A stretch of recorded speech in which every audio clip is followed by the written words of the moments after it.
Elle ferme les yeux un instant, écouteurs sur les oreilles. La musique l'apaise. Dans sa chambre d'hôtel, Mylène Hamon se prépare mentalement. Dans quelques heures, elle entamera le plus grand défi de sa carrière, réaliser 150 portraits d'illusions d'optique en papier découpé en 120 heures. Un grand défi pour lequel il faut se préparer aussi bien spirituellement que physiquement. Ma passion m'a poussée à devenir paper artist, donc artiste papier, c'est tout nouveau. On a pour habitude de connaître les artistes peintres, les artistes, les sculpteurs. Mon inscription de record Guinness a été faite en janvier 2023. Et c'est un rêve que j'ai depuis très longtemps. Donc j'ai commencé à me préparer depuis que j'ai eu ce rêve. Je me suis dit, il faut me surpasser. Après s'être assuré d'avoir tout emporté, c'est le départ. À la place BAE de Yopougon, où va se tenir ce marathon, comme un seul homme, la population est sortie pour accompagner Mylène à réussir ce défi. Partout mes frères ivoiriens sont, je suis là.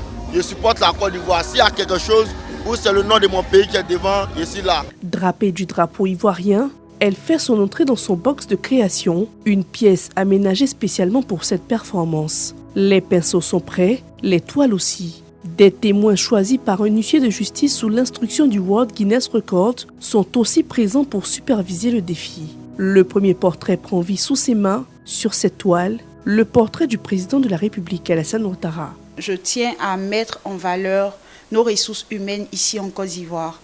Donc on va déjà rendre hommage au président de la République, à tous les présidents de la Côte d'Ivoire.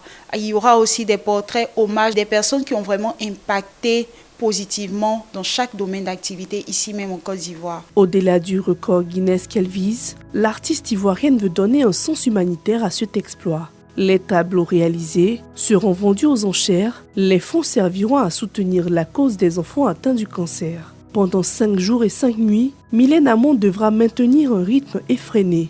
Chaque portrait doit être unique, réalisé en un temps limité, et ce sera avec le soutien du public et d'autres artistes peintres venus pour l'occasion. C'est un éveil de conscience. Il faudrait vraiment qu'on essaie de saisir des opportunités à l'échelle mondiale, je dirais même pas en Afrique, mais à l'échelle mondiale. Qui participe à un record Guinness peut aller partout dans le monde pour vendre ses tableaux, par exemple, comme moi. Moi, je compte vendre mes tableaux à l'extérieur. Lorsque j'ai appris qu'elle voulait faire ce marathon de 150 portraits en 5 jours, je me suis dit, il faut que je puisse participer en lui montrant mon soutien, en lui faisant un dessin d'elle.